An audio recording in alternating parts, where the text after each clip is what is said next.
Hey there, YouTube. This is a video related to the joystick repair for the Nintendo 64 console controllers. And right now, I'm doing another repair. This is my third one so far. Doing an Atomic Purple Nintendo 64 controller. And I believe I picked this controller up with the 64 right there at the swap meet for really cheap, under $10 I think, or no, it was like around 12. I think I take it back to like $12. And basically, it's kind of hard to see, but you see all that white stuff? That was the friction I was talking about. Basically, what happens, this part of the joystick, when you're using it, rubs against which cradles the joystick. And over time, basically over like a span of 10 years easily, you can see shavings of the original bowl that holds the joystick in. And what happens is it's just that part grinding against this part and just scratching it all up, and which leaves these shavings. And you may notice that on your joystick right now. If you take your old joystick that's just laying around because it's busted, and then you kind of look in there, sometimes you'll see white powder around it, inside right here where the joystick is. You might think that's dirt or whatever it might be, but it's actually this white powder shaving. It's basically plastic, and that's what makes your joysticks loose. So what I'm going to do is I'm gonna clean out the shavings, and from the repair process I was telling you about from earlier. So what I will do is get this stuff. It's putty. It's called Quick Steel. I took off the name on it because I didn't like it there. I just took it off, and I kept it in a plastic bag because this plastic have cracks, and then air could get in here, and then your putty could go bad. So you don't want that. So I just, for precautions, I put it in another seal in a plastic. And with that putty, what you're going to do is you're going to use it like Play-Doh and put it inside of that bowl. And what you do is you're going to resurface it, and just put it in there, pat it down, and then from there, this is where this little 15mm steel ball comes in play. What this is this smooths out the putty, so it becomes like the shape of the bowl. And what that does is allows smooth movement of the joystick and the bowl, so it'll be like having a new joystick. And it's imperative that you get the size 15mm, I believe. I'm not sure off the top of my mind, but I believe that's the size. If you watch the video I was telling you about from my previous video, he tells you the size.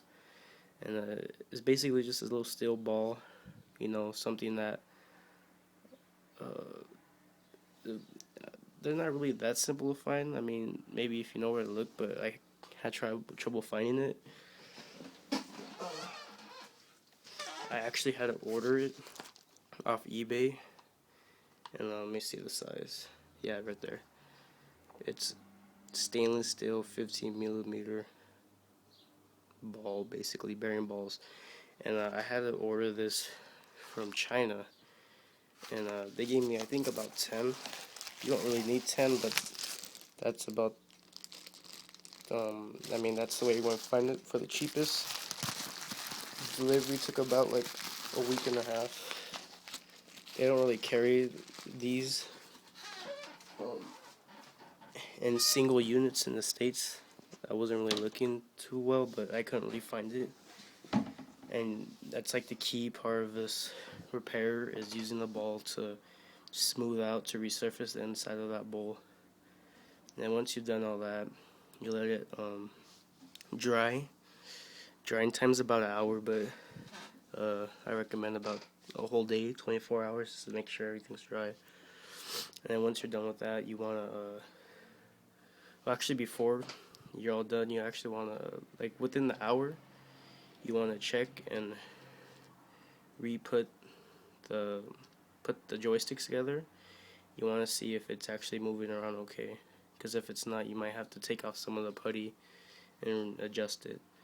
And once you've adjusted it to the way you found it the best, you let it dry for 24 hours, and then you're going to use some sort of lubricant. Now there's different lubricants, but what I've been using is this Vaseline. Basically it's petroleum jelly, and I'm using this because I've been reading up on it, and it's safe on plastics, so it won't erode your plastics, and basically your insides. People say it gets sticky.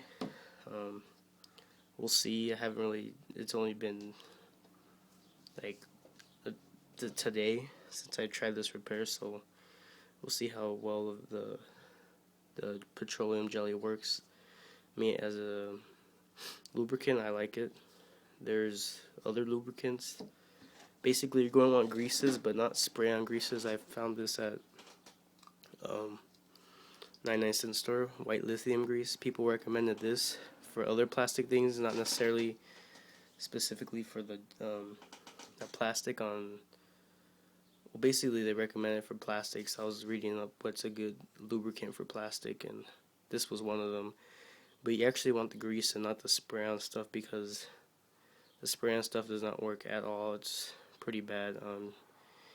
You're going to want an actual, like a jelly almost, like a grease like this. And you're going to want to, put some inside your resurfaced bowl.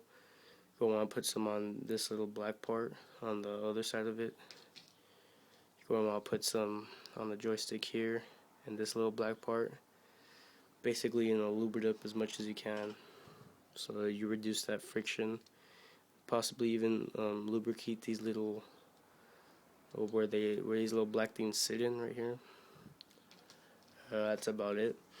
And then after that, you should have a good to go joystick.